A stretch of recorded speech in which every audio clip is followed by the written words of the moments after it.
সরকার তো কইছে ঘরে ঘরে জল, তো ঘরে ঘরে জল ঠিক আছে, জলে লাইন পড়ছে। আজকে প্রায় 7-8 দিন ধরে আমরা জল পাইতেছি না। ঠিক আছে, এখানে আমরা মোটামুটি 15-20 পরিবার আছি, জল পাইতেছি না। জল একদমই দেয় না। তো আমরা তো কারেন্টের বিল দিয়ে জল খাই, তো কারেন্টের টাকা শেষ, আমরা টাকা পাঠাইছি, তারা টাকা রাখতে রাজি না, তারা মোটর চালাইতো না।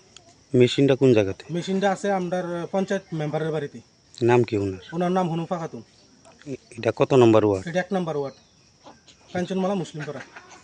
তো ওনারা বিষয়টা আপনারা জানাইছেন নি? ওনারা তো টাকা লয়ে গেছে ওনার বাড়িতে, যে যদি কারেন্টের বিল যদি না থাকে তাহলে বিলে টাকা রাখেন, তারা টাকা রাখতেছে না।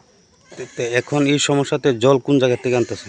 এই তো ওইদিকে কলের থেকে আনতেছিল, মানে অনেক তো দূরের থেকে জলানো হইতেছে, আরেক বাড়ির থেকে নিচের থেকে জলানো হইতেছে। এই এলাকাটার নাম কি? এটা কাঞ্চনমালা মুসলিম পাড়া।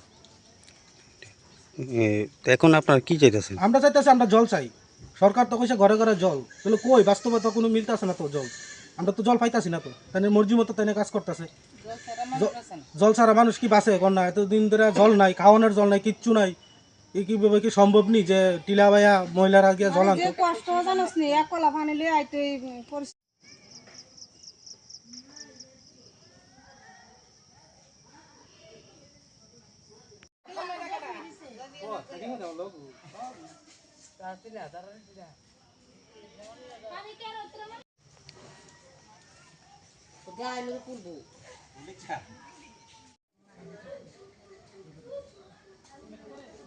সবার আগে আমরা তুললা